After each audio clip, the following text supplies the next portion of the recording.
திரு ஸ்டாலின் எதிர்க்கட்சியில் இருந்தார். அப்ப திரு மோடி அவர்கள் இன்றைக்கு சென்னைக்கு வந்தார். அப்ப சென்னைக்கு வருகின்ற பொழுது கருப்பு பலூன் விட்டார். திரு மாண்புமிகு பாரத பிரதமர் அவர் எதிர்த்து கருப்பு பலூன் விட்டார்.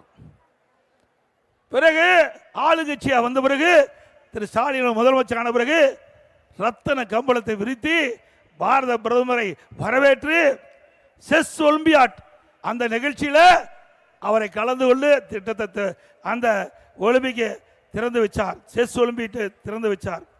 கேலோ இந்தியா அதை சென்னையில் நடத்தினாங்க.